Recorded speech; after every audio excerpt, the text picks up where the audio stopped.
हमें चाहिए, भगवान हमें चाहिए, भगवान जी हमें दे दो, हमें दे दो। तो अब देखा दो भगवान है, एक नीचे बैठे हुए, एक ऊपर बैठे हुए। तो बोले पंडित जी ठीक है, अच्छा बता कौन से भगवान चाहिए। बोले कौन से मतलब। बोले एक तो राजा भगवान है और एक सेवक भगवान है। बोले राजा भगवान सेवक भगवान कौन से। बोले जो नीचे बैठे हैं तो सेवक हैं, ऊपर जो बैठे हैं वो राजा हैं। तो बालक बालक बुद्धि में कहा कि मैं क्यों सेवक भगवान लूंगा, मुझे तो दे तो राजा भगवान दो, मैं तो राजा भगवान की पूजा करूंगा। और यही पंडित जी चाहते थे। वो असली शालिग्राम देना नहीं चाहते थे, क्योंकि असली शालिग्राम देंगे और ये पूजा पाठ नहीं करेगा तो इसे अपराध लगेगा। इसलिए उन्होंने वो पत्थर उनको दे दिया, वो भगवान शालिग्राम थे ही नहीं। लेकिन इसके बाद भी पंडित जी ने एक बात कही। पंडित जी ने कहा तुम देखो एक काम करो, ज्यादा कुछ न कर सको तो जल से स्नान करा देना, आरती कर देना, और जब तक इनको भोजन न कराओ तब तक तुम भोजन मत करना। जब तक इनको भोजन न कराओ तब तक भोजन मत करना। और ये बात बच्चे के मन में घर कर गई, बच्चे ने एक्सेप्ट कर लिया, ऐसा ही करूंगा। माता जी को नहीं बताया, पिताजी को नहीं बताया, वो लड्डू को शालिग्राम का जो समझ रहा था उस पत्थर को अपने साथ में रखा और खूब पूजा पाठ के लिए सोचता, रोज सुबह शाम आरती करता। एक दिन वो गया, मतलब उसी दिन उससे अगले दिन गाय चराने के लिए गया। मां को लगा बच्चा गाय चराने जा रहा है, तो मां ने 4 रोटी रख दी, टेंटी का अचार रख दिया और इत्यादि जो व्यवस्था होगी, बाजरे की रोटी रख दी। अब पंडित जी कह के गए हैं जब तक भगवान को न खिला लो तब तक मत खाना। अब उस बच्चे को यह लगा कि जैसे हम खाते हैं वैसे भगवान खाते होंगे। 6-7 साल के तो हैं कि जैसे हम खाते वैसे भगवान खाते होंगे। रोटी निकाली 4 और टेंटी का अचार रख दिया। बोले आओ भगवान पाओ। अब बैठा रहा, सुबह से दोपहर, दोपहर से शाम, भगवान नहीं आए। उन्होंने कहा जब तक भगवान न खावे तब तक तुम मत पाना। बोले ठीक है। वो भूखा रहा, उस दिन व्रत हो गया उसका। दूसरे दिन फिर जाके बैठ गया वो पाओ, दूसरे दिन फिर नहीं आए, फिर भी भूखा रह गया, उस दिन भी व्रत हो गया। तीसरे दिन भी व्रत हुआ। चौथे दिन उस बालक ने कहा माना कि तुम राजा हो, तुम्हारे पास और भी व्यवस्था होंगी, कहीं भी आप खा सकते होगे, खिलाने वाले आपको तो कोई कमी नहीं है, आपको तो तमाम खिला देते होंगे, और तुम भगवान हो, सच्ची सच्ची बताओ तुम्हें मेरे ऊपर दया नहीं आ रही? कैसे भगवान हो, तुम्हें मेरे ऊपर तरस नहीं आ रहा? मैं 3 दिन, आज चौथा दिन है, भूखा हूं, कैसे भगवान हो तुम? अरे तुम राजा हो, तुम्हें खिलाने वालों की कमी नहीं है, पर मेरे ऊपर तो दया करो, कम से कम मेरे लिए खा लो। 3 दिन से मैंने कुछ नहीं खाया, जल की एक बूंद नहीं पी मैंने, सिर्फ आप भोजन करो, क्योंकि गुरु जी कह गए, पंडित जी कह गए, जब तक आपको न खिलाऊं तब तक नहीं खा लो। बालक ने इतने प्रेम से, उस धन्ना भगत ने कहा, उस बचपन में इतने प्रेम से कहा कि भगवान से नहीं रहा गया, और भगवान तुरंत प्रकट हो गए ग्वारिया के वेश में। और ग्वारिया के वेश में प्रकट होकर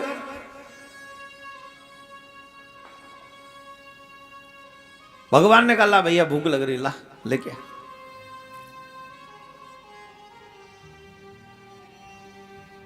बोले काला हूं, बोले कछु पात्र वात्र लाया, बोले कछु ना है, बोले चल ला, वही खिसका लिए, 2 रोटी पाले, तीसरी रोटी उठावे लगे।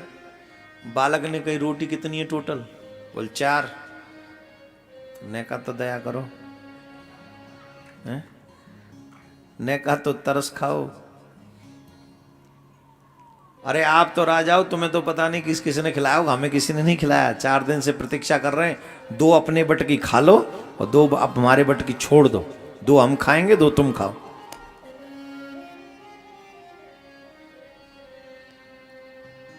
बोलो राधे राधे। भगवान ने 2 रोटी खाई और 2 रोटी धन्ना ने खाई, उसी में से। यह है प्रेम भगवान का, भक्तों का प्रेम भगवान के प्रति। अब ऐसे ही कुछ दिन चलते रहे, बीच में जाके काशी में आए, वो दीक्षा भी ले ली भगवान की, भगवान के कहने से। एक दिन वही त्रिलोचन पंडित जी आए, तो तब तक धन्ना भगत 14-15 साल के हो गए थे, हष्ट पुष्ट हो गए थे। तो एक दिन धन्ना भगत से जब मिले वो, तो उन्होंने कहा अरे वाह धन्ना, वाह भाई बड़े अच्छे हो गए, अब तो बड़े तिलक विलक लगा लिए तुमने। बोले गुरुजी की दीक्षा ले ली है, तो इसलिए अब सब बड़ी कृपा है भगवान की। बोले अच्छा एक बात बता, वो ठाकुर जी कहाँ हैं जो हमने दिए थे तुम्हें? बोले ठाकुर जी घर में थोड़ी बैठे हैं।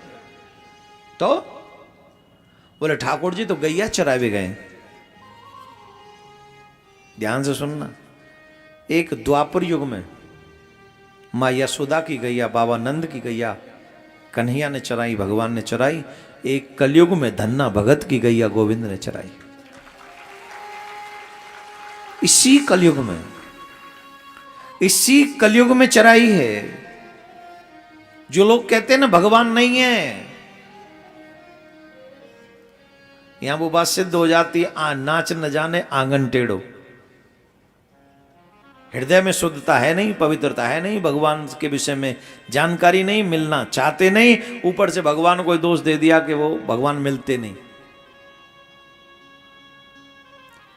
इसी कलिकाल में भगवान धन्ना भगत की गाय चराते हैं, गाय चराते इसी कलिकाल में।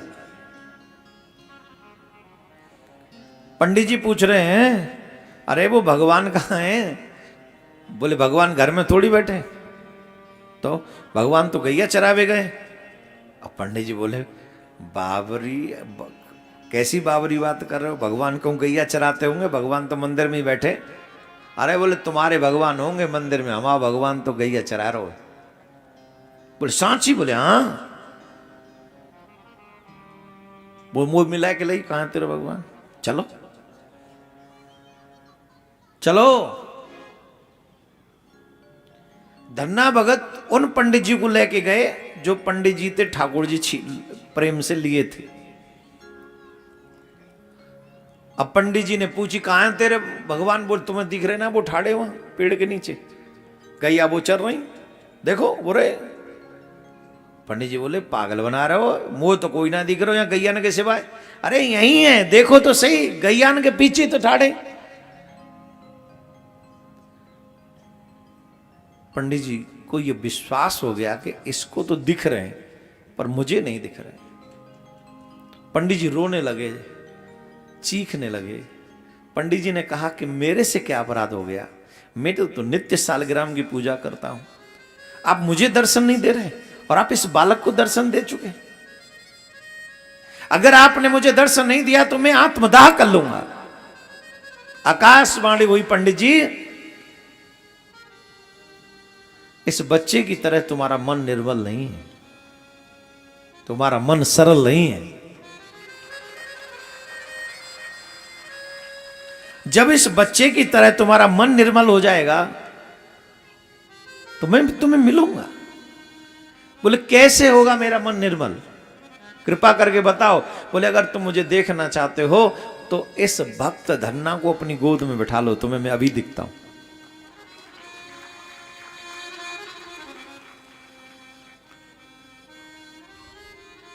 धन्ना भगत को पंडित जी ने गोद में बैठाला।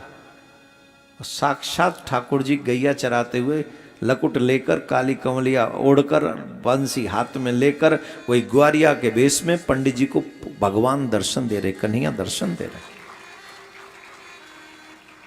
अब लोग कहते पंडित जी, अब दर्शन पंडित जी को नहीं हो रहे, धन्ना जाट को दर्शन हो रहे। और धन्ना जाट को गोद में बैठाला तो पंडित जी को भी दर्शन हो गए। रीजन, भगवान कहते हैं मैं ज्ञान से प्राप्त नहीं होता, मैं त्याग से भी प्राप्त नहीं होता। जिनका मन निर्मल होता है, जिनका भाव श्रेष्ठ होता है, मैं भाव से प्राप्त होता हूं। तुमने क्या छोड़ा ये फर्क नहीं पड़ता।